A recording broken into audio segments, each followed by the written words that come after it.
Welcome back. So market முடிஞ்சிருக்கு. பார்த்தா around 1/4% ப்ராஃபிட்டில் காட்டுது. ஸோ வாங்க இன்றைக்கி என்னென்ன சேஞ்சஸ் ஆகிருக்குன்னு பார்த்துடலாம்.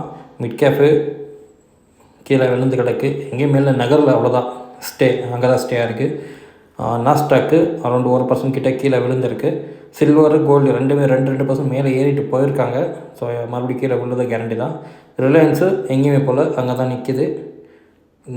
Mid cap large gap F50 around 1/2% மேலே போயிருக்கு. HDFC 1/2% மேலே போயிருக்கு. பாரத் 22 சேம் அங்கே தான், எல்லா ஸ்டாக்கும் அங்கே தான் நிற்கிது. இன்றைக்கி ஒன்றும் மார்க்கெட்டுன்னு அவ்வளோ பெருசாக சேஞ்சஸ் இல்லை.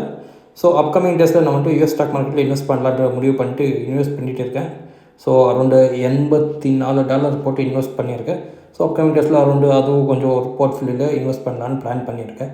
ஸோ இதனால் டைவர்சிஃபிகேஷன் ரொம்ப இம்பார்ட்டண்ட்டு. ஸோ பார்க்கலாங்க. ஸோ அப்கமிங் டேஸில் மார்க்கெட் என்ன மாதிரி பர்ஃபார்மன்ஸ் பண்ணுறது. ஸோ இது நீங்கள் தெரிஞ்சிங்கன்னா உங்களுக்கு ஒரு கான்ஃபிடென்ட் லெவல் வரும். எஸ், நாங்கள் காசு போடலாமா வேணாமான்றது. ஸோ இந்த வீடியோ அவ்வளோதான் கைஸ். பாய். மீண்டும் சந்திப்போம் அடுத்த வீடியோத்துடன்.